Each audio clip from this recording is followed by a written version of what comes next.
Olá, sou o professor Laudelino Yorm, estou aqui no Descompliconte para trazer dicas valiosas para você.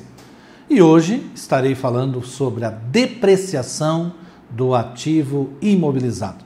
Vamos direto ao assunto. O que é a depreciação? Depreciação é a alocação sistemática, ou seja, sempre da mesma maneira, do valor depreciável de um ativo imobilizado ao longo de sua vida útil. Repetindo, depreciação é alocarmos sistematicamente o valor depreciável ao longo da vida útil de um determinado item do imobilizado. E o que é valor depreciável? É a diferença entre o valor do custo de um ativo e o seu valor residual. Então, significa eu não posso fazer depreciação sem ter o custo de aquisição e sem saber o valor residual. Opa, aqui nós estamos diante da necessidade de um laudo. Por mais simples que esse laudo possa ser, esse laudo tem possibilidade de ser feito internamente, mas é preciso fazer com base em um laudo para que possamos efetivamente estimar aí a vida útil e o valor residual ao final da vida útil. O conceito de vida útil é o período de tempo que a administração da entidade da cooperativa pretende utilizar um determinado bem. Vamos a um exemplo. Imagina que a cooperativa adquiriu aí um veículo para o ativo imobilizado. A vida útil desse veículo, ela guarda relação com a cooperativa e não com o mercado. Significa, ao receber esse veículo, a primeira preocupação para podermos começar a lançar a depreciação, por quantos períodos a administração pretende utilizar esse bem. Vamos imaginar que seja por 4 períodos, 4 anos. Aí vem mais uma informação que nós precisamos e que às vezes depende de pesquisa no mercado. Quanto vale este bem, este veículo, se ele já tivesse 4 anos de idade? Ah, mas como é que eu faço? Tem várias técnicas e eu recomendo para você a interpretação técnica, a ITG 10 do Conselho Federal de Contabilidade. Ali você vai encontrar vários esclarecimentos. O valor residual é quanto vale um determinado bem ao final da sua vida útil.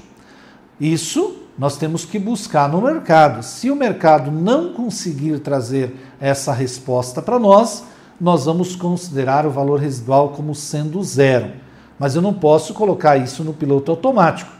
Já ir tratando todo o valor residual como zero, que eu estou cometendo um grande erro. Eu preciso buscar isso.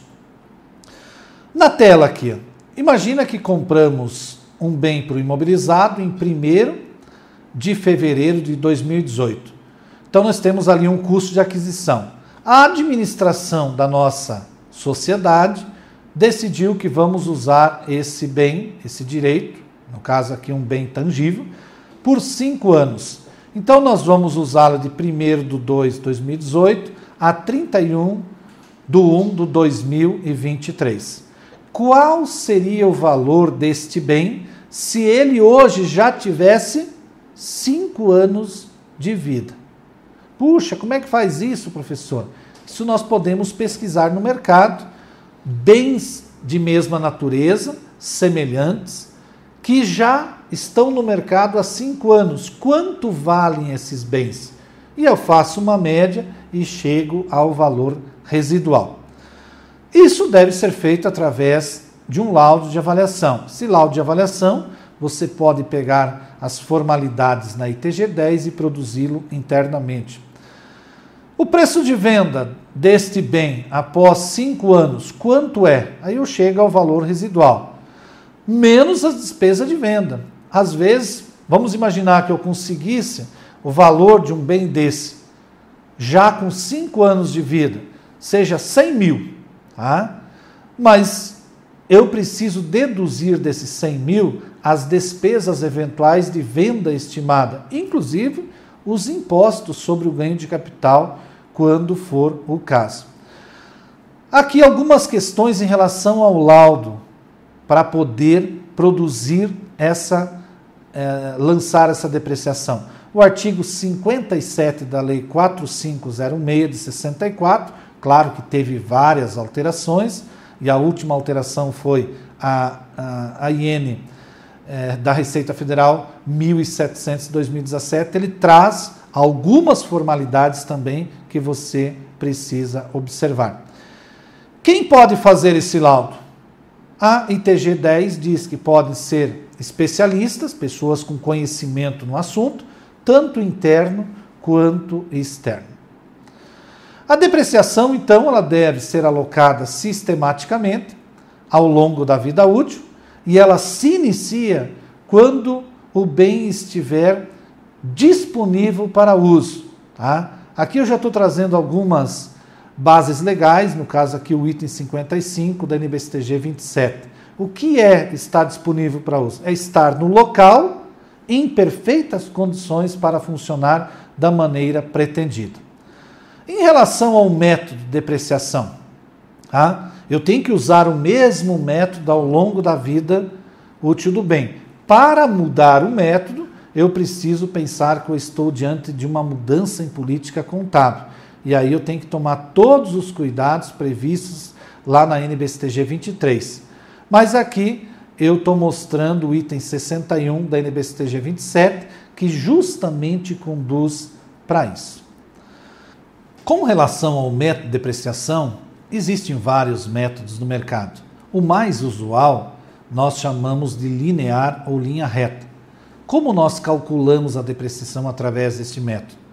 É simples, custo menos o valor residual dividido pela vida útil estimada. Significa, nós vamos chegar ao percentual anual que nós vamos aplicar. O método dos saldos decrescentes já é um pouquinho mais complexo, mas também interessante para algumas situações. Ele é adquirido através de 1 menos N, que aqui é a vida útil, né? E dentro da chave nós vamos resolver o valor residual dividido por custo. Isso aqui, em algumas atividades, pode ser o mais indicado. Apenas para esclarecimento, as empresas que exploram atividade bancária, o Banco Central veda a utilização desse método. Vale, inclusive, para as cooperativas de crédito. Então, este método que está aparecendo dos saldos decrescentes, para algumas atividades, ele é vedado. A depreciação, ela se inicia, então, através de um laudo, nós precisamos ter esse laudo. Vamos ver aqui, se nós tivermos um bem, o valor do bem 16 mil, adquirimos ele por 16 mil, a vida útil estimada de 8 anos e o valor residual de 2 mil, fica muito simples fazer o cálculo pelo método linear. Significa, o valor de 16 mil menos 2, que é o valor residual, 14. Eu divido os 14 pela vida útil, que é 8. Significa que todos os anos eu vou apropriar R$ 1.750 no nosso exemplo aqui. Para eu saber qual o percentual dessa depreciação, eu pego a cota anual e divido pelo custo do meu bem e eu chego ao valor do percentual que eu aplico sobre esse custo. Aqui no nosso caso, 10,94. Percebam que são valores percentuais bem diferentes do que nós aplicando aí a tabela da Receita Federal, que é meramente para efeitos de cálculo de tributos. Como que se dá o tratamento tributário? Recomendo a você a leitura da Instrução Normativa 1700, que traz o detalhamento disso. Cuidado! O valor residual e a vida útil devem ser revisados ao final de cada ano. A depreciação deve ser reconhecida mesmo independente da situação. A depreciação é reconhecida mesmo que o valor justo do ativo exceda o valor contábil, exceto se o valor residual do ativo for maior que o valor contábil. Fique atento a essa dica. A depreciação é zero enquanto o valor residual for igual ou superior ao valor contábil. A reparação, manutenção, isso não suspende a realização da depreciação. Um bem que fica ocioso, tá? Isso por si só não é suficiente para parar a depreciação. Alguma dica final? A vida útil tem relação com a empresa e não com o bem em si. E ainda, a vida útil pode ser menor do que a vida econômica. Via de regra, um bem que é adquirido para usar por 5 anos pode ainda ter um valor econômico após 5 anos. Detalhe, a estimativa da vida útil é uma questão de julgamento da administração. Espero que você tenha gostado e se você gostou, compartilhe, curta e recomende o vídeo aos seus amigos. Muito obrigado.